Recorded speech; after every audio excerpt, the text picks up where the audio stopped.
स्वागत, आप देख रहे हैं कहानी कुर्सी की। मैं हूं सौरभ। स्टूडियो में चारों मेहमान हमारे साथ हैं। हर्षवर्धन त्रिपाठी जी, विजय त्रिवेदी जी, प्रोफेसर संगीत रागी जी, संगीत चौहानकर जी। जयपुर की तस्वीर आपको दिखाते हैं। जयपुर में करणी सेना के सदस्य यूजीसी एक्ट और रेगुलेशन 2026 के खिलाफ मार्च निकाल रहे हैं। इसे सवर्ण न्याय यात्रा नाम दिया गया है। प्रदर्शनकारी नए यूजीसी नियमों को वापस लेने की मांग कर रहे हैं। प्रदर्शनकारियों का कहना है कि नए नियमों में झूठी शिकायतों के लिए सजा का प्रावधान नहीं है। करणी सेना का कहना है कि अगर सरकार ने फैसला वापस नहीं लिया तो देश भर में आंदोलन किया जाएगा। करणी सेना के राष्ट्रीय अध्यक्ष महिपाल मकराना का कहना है कि यूजीसी द्वारा प्रस्तावित नियम उच्च शिक्षा में योग्यता आधारित चयन व्यवस्था को प्रभावित कर सकते हैं।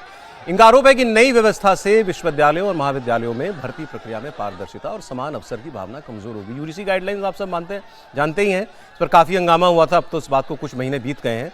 तस्वीरें भी देखते नहीं लगातार, पूरी स्क्रीन पर ले लीजिए तस्वीरें। ये हंगामा पुलिस के साथ भी कुछ धक्का मुक्की चल रही है।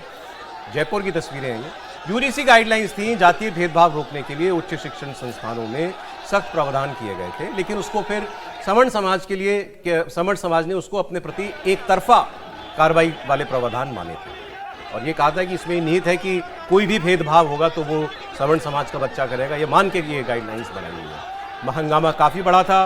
मामला सुप्रीम कोर्ट में गया। सुप्रीम कोर्ट ने उस पर फिलहाल रोक लगा दी थी, लेकिन ये सरकार से मांग कर रहे हैं कि सरकार इसको विड्रॉ करे।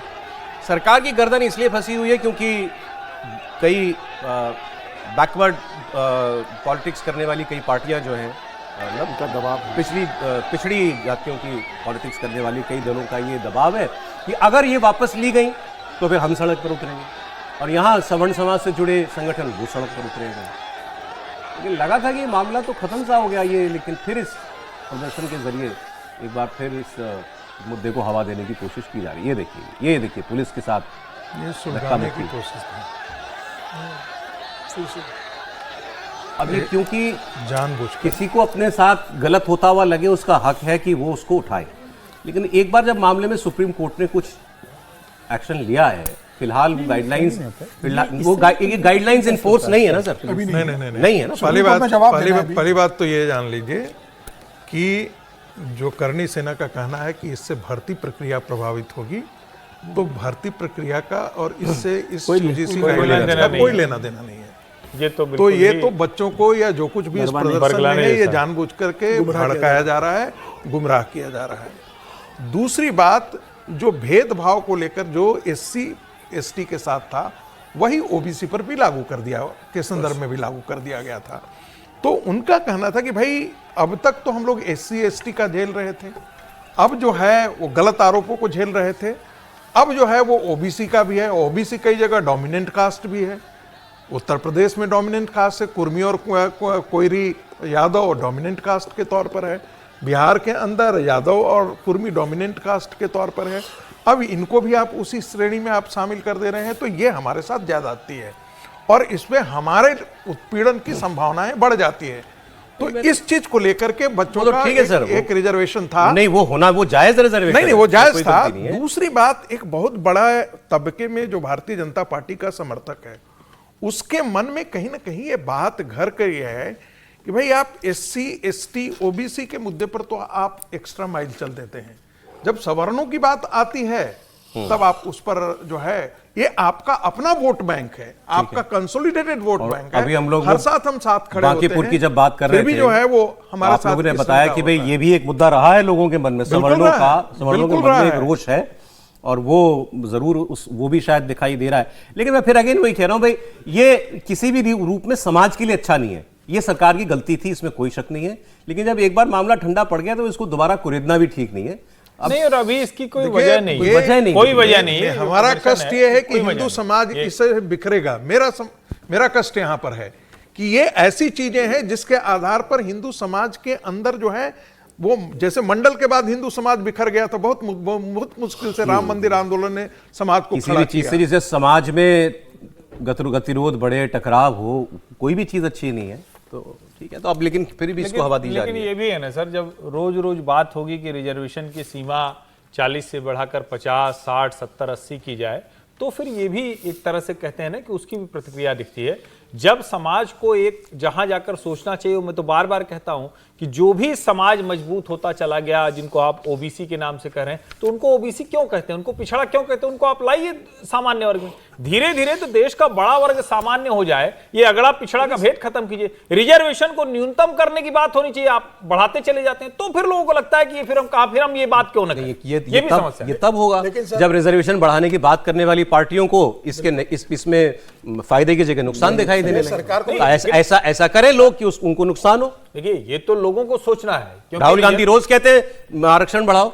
नहीं, आरक्षण बढ़ाओ तो, लेकिन उससे लाभ कहां हो रहा है? और अगर आरक्षण 70 साल 75 साल से ये व्यवस्था चली आ रही, उसके बाद जब से मंडल लागू हो गए तब से ये वाली व्यवस्था चली आ रही, पहले SC ST फिर OBC शामिल करके, तो आपको कहीं तो सोचना पड़ेगा ना, इसमें भी रिफॉर्म करने की जरूरत है। तो रिजर्वेशन में भी आप रिफॉर्म कीजिए। सर, मुझे लगता है राजनीतिक दलों को भी देखना पड़ेगा ना। सरकार अगर भेदभाव करेगी, अगर राजनीतिक दल उसको लेकर भेदभाव करेंगे और राजनीतिक दल अपनी राजनीति जाति के आधार पर करेंगे, वो देखेंगे कि किस जाति को जोड़ने से हमका राजनीति हमारी ज्यादा वोट मिलता है। जब वो समाज में जाति अपने वोट के लिए जाति को बांटेंगे तो उनको रिटर्न में ये मिलना है ना।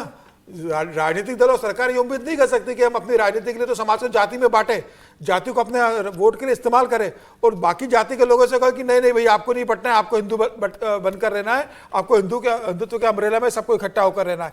ऐसा नहीं हो सकता। सरकार को भी और राजनीतिक दलों को भी जिम्मेदारी तय करनी होगी कि वो समाज को जाति के आधार पर बांटकर अपना राजनीतिक स्वार्थ सिद्ध करने की कोशिश ना करे, वो सबको साथ लेके चले, किसी का नुकसान ना हो, न अपर कास्ट का हो, न OBC का हो, न दलित का हो, न रिजर्वेशन पे तो बात नहीं करते अभी, इस बात का ध्यान रखना होगा। ये तो शुद्ध बैठे बिठाए मुसीबत को बुलावा दिया ये गाइडलाइंस जारी करके। बिल्कुल, आपको इतना अंदाजा उनको होना चाहिए था कि इसका रिएक्शन क्या होगा। सर, सरकार को क्या जरूरत थी OBC जोड़ने की? SC ST का था, आपने OBC क्यों जोड़ा उसके अंदर?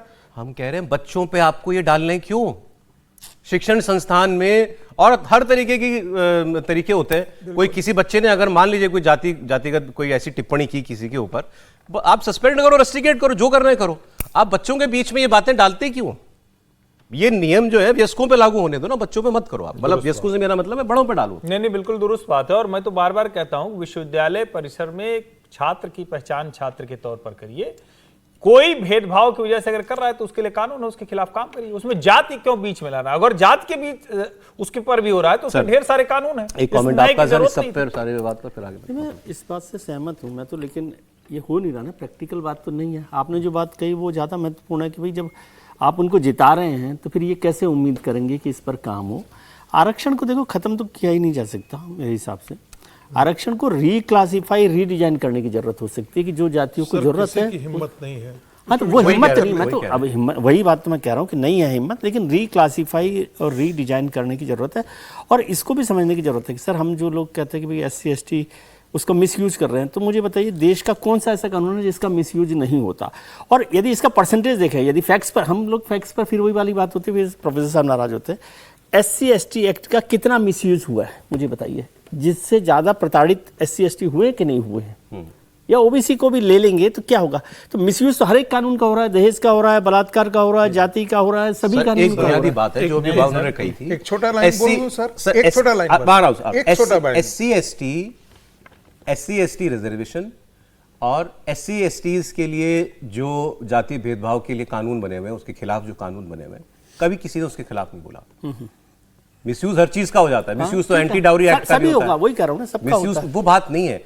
ये जब आप वही सारी चीजें OBC को भी देने लगे तब विरोध हो रहा है। मैं बता रहा हूं, वो पॉलिटिकल प्रेशर आपके ऊपर है, जिसके लिए मैंने आपको कहा, आपकी बात का सपोर्ट किया कि यदि आप हराने लग जाएंगे उनको तो फिर नहीं होंगे ना, ठीक हो जाएंगे सब लोग। भाई पॉलिटिकल लीडर तो केवल उससे आप बोलिए एक लाइन अपनी। सर देखिए, जो सुप्रीम कोर्ट का जो फैसला था मंडल कमीशन पर, वो अपने आप में मैं फिर अपनी पूरी जिम्मेदारी पर बोल रहा हूँ कि क्लास और कास्ट को जिस तरीके से ला करके रख दिया गया कि पूरा का पूरा एक कास्ट ही क्लास है, समस्या वहाँ से हुई, इंटरप्रिटेशन से शुरू हुई। अब क्या है कि अभी आप बिहार का यदि सर्वे आप पढ़ेंगे तो आपको सबसे ज़्यादा ट्रैक्टर, सबसे ज़्यादा मोटर गाड़ियाँ, सबसे ज़्यादा बाइक, मोटर बाइक ये किसके पास है? यादवों के पास है। लेकिन वो भी आज के दिन में OBC कैटेगरी में है। OBC कैटेगरी के अंदर सबसे ज़्यादा नौकरियां किसके पास जाती है? कुर्मियों के पास जाती है, जबकि कुर्मी वहाँ पर सामंत भी रहे। यादवों के पास जाती है, सामंत भी रहे।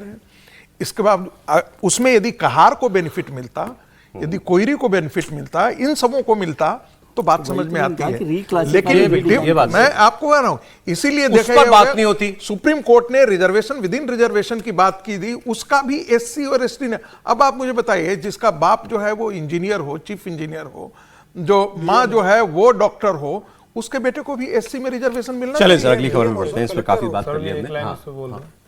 जो भी विजय जी ने कहा ना कि कितने मामले आते हैं, एक तो मामले तो बहुत आए, एक लाइन जुड़वाइए ना, SC ST एक्ट लागू हो, लेकिन अगर SC ST एक्ट गलत तरीके से किसी ने किया तो उसके खिलाफ वही सजा होगी। आज तक क्यों नहीं लागू ये भी हुआ? होना चाहिए। और सोशल मीडिया पर कोई किसी को बात करते हुए जैसे ही वो तर्क में चूकने लगता है, कहता है तुम्हारे ऊपर अभी SC ST एक्ट कराते हैं।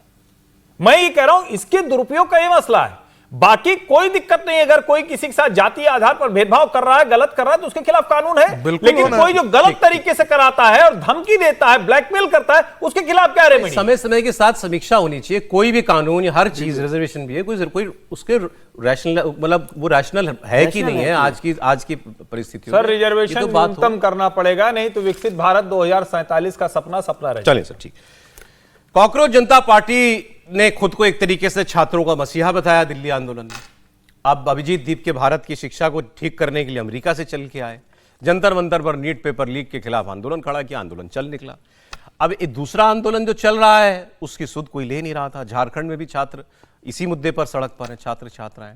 झारखंड लोक सेवा आयोग और JSSC की परीक्षाओं में धांधली का मामला चल रहा है, हजारों छात्र प्रदर्शन कर रहे हैं। विधानसभा को घेरने का इनका इरादा है 6 अगस्त का। इस मामले में CID ने 11 आरोपियों को गिरफ्तार कर लिया है अभी तक। डेप्यूटी कंट्रोलर ऑफ एग्जामिनेशन को भी गिरफ्तार किया गया है। साथ ही JPSC के अध्यक्ष से भी इस्तीफा लिया गया है। झारखंड में छात्र आंदोलन को लेकर के CJP की जो सुस्ती थी उस पर सवाल उठे। बार बार पूछा जा रहा था, आप झारखंड की बात कब करोगे, पंजाब की बात कब करोगे, उनके शिक्षा मंत्री का इस्तीफा कब मांगोगे। अब ये दबाव कहिए या जो भी, अब ये CJP के नेताओं ने वीडियो कॉल करके झारखंड के स्टूडेंट्स से बात की है और इन्होंने कहा है कि हम उनकी मांग का समर्थन करते हैं। यही कहना चाहती हूँ कि आप हमारे समर्थन में रहें, जो भी मांगे हैं, डिमांड्स है मेरे भैया हम ने पूरी तरह कह दिया जितने भी आपसे। आप लोग स्टूडेंट्स झारखंड में प्रोटेस्ट कर रहे हो, हम पूरी तरह आपके साथ है, हमारा पूरा सपोर्ट आपके साथ है। और आपको किसी भी चीज की जरूरत रहेगी, आपकी जो भी रिक्वायरमेंट होगी आप हमें बता दीजिए, हम वो सारी चीजें करेंगे जो आपके आंदोलन को मजबूत कर सकती है। और आपकी जितनी भी डिमांड्स है, हम उन डिमांड्स का भी पूरा समर्थन करते हैं और हम हमारी तरफ से भी उन डिमांड्स को आगे रखेंगे। जी सर, बहुत बहुत धन्यवाद सर। बहुत अच्छी बात है, आपने उन्होंने कहा हम आपकी हर मांग का समर्थन करते हैं, आपकी डिमांड्स पूरी करेंगे। हम खाना पीना भी पहुंचने लग गया है, क्योंकि अभी तक तो ये भी बात हो रही थी ना कि भाई क्या उन बच्चों को भूख नहीं लगती जो झारखंड में सड़क पर प्रदर्शन कर रहे हैं। दिल्ली में तो स्विगी जोमेटो से पैकेट आ रहे थे। लेकिन सर ये वीडियो कॉल क्या होती है? वीडियो कॉल क्या है? अरे झारखंड जाइए आप, वहां उनके साथ धर। यहां तो आप भूख हड़ताल पर बैठे थे दिल्ली में, वहां जाके भूख हड़ताल करो। सर, एक गुरु जी थे, उनके एक छात्र थे और दूसरा छात्र कहता था कि सर आपके लिए हम जान दे देंगे। हम जब गुरु जी बीमार पड़ गए तो दूसरे छात्र ने दूसरे छात्र से तीसरे छात्र से कहा जरा गुरु जी का ध्यान रखना, हम बहुत कंसर्न है उनके बारे में। और वो चला विदेश घूमने। समझे कि नहीं? तो स्थिति वही है। ये कह देना बड़ा आसान है कि हम, अरे तुम क्यों नहीं कहते हो कि हम भी धरना प्रदर्शन में ज्वाइन करने आ रहे हैं? बिल्कुल है। तुम क्यों नहीं कहते हो कि जितना हमको 1 करोड़ रुपया कपिल सिब्बल ने दिया है वो हम पैसा जो है वो जाकर के हम समुच्चय समर्थन करने के लिए तुमको पानी, उनको क्या समर्थन इस प्रकार का मिल रहा है? क्या नहीं हो रहा है। ये एक लीवेज है भागने का, इसके अलावा कुछ नहीं। और इनमें से कोई दिल्ली का नहीं था। दीपके से लेकर के कॉकरोच जनता पार्टी जो कहते हैं वो त्रिपाठी जी तलचट्टे कहते हैं, मैं भी वो तलचट्टा ही कहता हूं। तलचट्टों की असली जो शक्ल है ना वो निकल करके बाहर आ रही है। अरे ये जो मैं ये कह रहा था कि इनमें से दिल्ली का कोई भी नहीं, कि कोई कहे कि भाई दिल्ली अलग बात है, रांची अलग बात है। एक महाराष्ट्र का, एक राजस्थान का, एक कहीं और का, जो दो तीन लोग दिखते थे CJP के। सब कुछ आना चाहिए। अगर आप दिल्ली में घर, आपकी कोई दिल्ली में घर नहीं है किसी के, तो यहां अगर आप 1 महीना में प्रदर्शन अनशन कर सकते हो तो वहां भी कर सकते हो। जाओ, रांची में भी समर्थन मिल जाएगा। दास के बारे में तो किसी ने कहा है कि उनका जीके में अंदर बहुत बड़ा 9000 वर्ग फीट एक यूज करता है वो घर, शायद कोई, मतलब मुझे ज्यादा नहीं पता, इतना ही पता है वो घर वो दिल्ली। हम भी यही सुने। हाँ समीर जी, निश्चित रूप से अभिजीत दीपके को जब दिल्ली में जंतर मंतर खत्म हुआ तो उसी दिन उनको झारखंड चला जाना चाहिए था। और मुझे लगता है कि सिर्फ ये वीडियो कॉल पे कह देना कि हम समर्थन करते हैं और खाने की व्यवस्था कर रहे हैं, पानी भेज देंगे, इससे बेहतर होगी वो अपनी टीम को वहां भेजते, खुद वहां जाते हैं। और लगातार सोशल मीडिया पे जिस तरीके से वो धर्मेंद्र प्रधान के खिलाफ आक्रामक रहे थे, क्या झारखंड सरकार के खिलाफ वो उस तरीके सोशल मीडिया के पर आक्रामक है? तो मुझे लगता है कि उनको उतना भी करना चाहिए। लेकिन मैं इसके भी आगे कहना चाहूंगा कि सिर्फ अभिजीत दीपके क्यों, तमाम छात्र संगठन जो है वो भी इस मामले में भूमिका निभाए। आम आदमी पार्टी भी जाए, सपा भी वहां जाए, सपा भी जाए, कांग्रेस के चंद्रशेखर NSY जो है पार्टी भी वो जाए, भी जाए, वहां पर जो सत्ता में शामिल है कांग्रेस, उनके भी लोग भी जाए, और एबीवीपी भी जाए वहां पर कि वो इसका विरोध करे वहां पर। समीर जी, बस एक चीज, एबीवीपी वहां पहले दिन से प्रदर्शन में शामिल है। वहां तो कर ही रही होगी, एबीवीपी झारखंड वहां पहले तो कर दिन रही से शामिल है, मैं मान सकता हूं। लेकिन चूंकि उस तरह से खबरें नहीं आई। और एक जरूरी बात जिसको कहना मैं इसलिए जरूर, क्योंकि बीच में आया ये एक वीडियो कॉल पे जो आधा आधा दिख रहे हैं, इन लोगों ने बार बार कहने के बावजूद पंजाब झारखंड के मुद्दे नहीं उठाए। चूंकि इनके ऊपर सवाल खड़े हो रहे हैं, इसलिए अब उसको सिर्फ, जिसको कहते हैं ना अंग्रेजी में एक शब्द है आई वॉश करने के लिए, उसके लिए ये काम कर रहे हैं। वहां के बच्चे तिरपाल लगाने तक की परमिशन नहीं है, वो किसी तरह से अपना आंदोलन कर रहे हैं, वो दाल भात खाकर लड़ाई लड़ रहे हैं, उनके लिए कोई उस तरह से नहीं है। ये अच्छी बात है कि उसकी चर्चा बढ़ रही है तो लोग उनके समर्थन में आ रहे हैं, और शायद उनको अब इनके समर्थन की आवश्यकता भी नहीं, ये भी समझ लीजिए। वो आंदोलन इतना बड़ा हो चुका है कि इनके समर्थन, लेकिन तिलचट्टों के साथ साथ जो तिलचट्टा समर्थक जो तथाकथित मीडिया के लोग थे, उनके लिए बड़ा सवाल है। वो कह रहे हैं कि अरे भाई हेमंत सोरेन जी ने तो बड़ा काम कर दिया, देखो इतनी गिरफ्तारी हो गई, देखो इतना ये ऐलान कर दिया। क्यों उस वक्त क्यों नहीं कह रहे थे जब धर्मेंद्र प्रधान के समय था? सवाल यही कि क्या आज वो हेमंत सोरेन का त्यागपत्र मांग रहे हैं? क्या आज वो शिक्षा व्यवस्था, नौकरी बेचना, उस सब के खिलाफ कोई खड़े? तो जवाब है नहीं खड़े हुए। ये सिर्फ और सिर्फ धोखा देने की कोशिश कर रहे हैं जो तिलचट्टा पार्टी के नेता है। ये सवाल तो आप विद्यार्थी परिषद से भी पूछ सकते हो ना, देश का सबसे बड़ा छात्र संगठन। मैं तो रोज पूछ रहा हूँ कि झारखंड में जब जा रहे हैं, अच्छी बात है, शामिल है वहां नहीं, झारखंड में नहीं, देश में शामिल है। दिल्ली में तो शामिल नहीं है ना, सब दिल्ली में भी शामिल नहीं, लेकिन वो इनके साथ क्यों जाएंगे? चलिए सर 12 मई को पहले दिन विद्यार्थी परिषद ने आंदोलन किया था। घर के झगड़े की बात हो रही थी ना, एक और घर का झगड़ा, सीजेपी फाउंडर अभिजीत दीपके को लेकर महाराष्ट्र की एनडीए सरकार में मतभेद आ गया। शिवसेना शिंदे गुट के दो बड़े नेता छत्रपति संभाजी नगर में अभिजीत दीपके के घर गए और उनसे और उनके माता पिता से मुलाकात की। संजय शिरसाट और बच्चू कडू ये अभिजीत दीपके और उनके माता पिता से मिले थे। इस पर बीजेपी ने नाराजगी जताई है। महाराष्ट्र के मंत्री और सीनियर बीजेपी नेता चंद्रशेखर बावनकुले ने एकनाथ शिंदे से अपने दोनों नेताओं पर एक्शन लेने को कहा है। एक बीजेपी के एक और नेता हैं प्रवीण दरेकर, उन्होंने कहा कि इस मुलाकात से गलत संदेश जा रहा है, हमारे लोग क्यों जा रहे हैं इनसे मुलाकात करने के लिए। और अभी क्योंकि बड़ा वो डाइवर्जेंस बहुत है, एक तो घर गए और उधर वो अतुल्य में जी शायद सह सरकार है वहाँ अतुल्य में, उन्होंने कहा कि ये एंटी कॉन्स्टिट्यूशनल था। नहीं, एंटी नेशनल, एंटी कॉन्स्टिट्यूशनल। और एक और ये प्रदर्शन जो आरटीआई भी एक डाला गया है जिसमें एक पूछा गया है, सरकार से पूछा है उन्होंने, सरकार को कहा नहीं इस प्रोटेस्ट सरकार ने ये कहा है कि एंटी नेशनल है ये प्रोटेस्ट। हाँ, तो ये सरकार को पता है क्या? याद दिलाओ। एक अपनी बात कह दूं सर, एक आरटीआई में ये भी पूछा गया है कि भाई एक जूनियर इंजीनियर का बेटा अमेरिका जाकर के खर्च कहाँ से पढ़ रहा है, ये भी पता करने की जरूरत है। ये भी अभिजीत दीपके के लिए पूछा, अभिजीत दीपके के लिए पूछा है। सर ये आंदोलन का जवाब ऐसे नहीं मिलता, ये जो इस तरह की बातों से।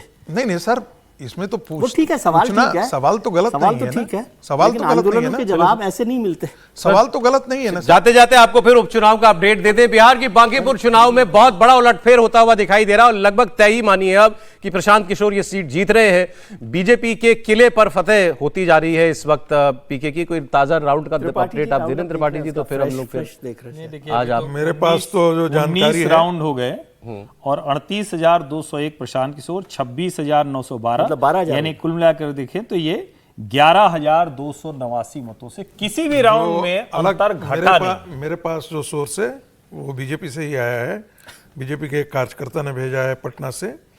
25वें राउंड के बाद प्रशांत किशोर 31,742 वोटों से आगे। कितने से? 31,700। और दतिया में कांग्रेस के उम्मीदवार की जीत हो गई है। तो उनकी 15 ही राउंड थे ना। जी हाँ, दतिया में कांग्रेस के उम्मीदवार घनश्याम सिंह, हाँ अच्छा मांजलपुर की सीट है, माफ कीजिएगा, करेक्शन ये गुजरात वाली सीट है, बीजेपी जीत गई यहाँ पर। वहाँ तो शुरू से ठीक, ये सीट बीजेपी ने निकाल ली है। चले, ये एक सीट बीजेपी के नाम हुई और इसमें 3 में से 2 सीट बीजेपी की थी, बिहार और गुजरात, और तीसरी सीट तो कांग्रेस। मंजलपुर में गलत कहता है, बीजेपी का उम्मीदवार जीता उसका स्वागत कर रहे हैं। कांग्रेस के उम्मीदवार का स्वागत करना चाहिए, उसे लड़ने की हिम्मत करी, कम से कम वो मैदान में टिका रहा कि मैं लड़ूंगा, ये जानते हुए कि मैं बुरी तरीके से हारूंगा, जमानत जब हो सकती है उसके बाद। लेकिन प्रशांत किशोर ने बड़ा धमाका किया है इस बार। सर बहुत शुक्रिया, अभी आज इतना ही समय था। हर्षवर्धन जी, विजय जी, प्रोफेसर साहब, समीर जी।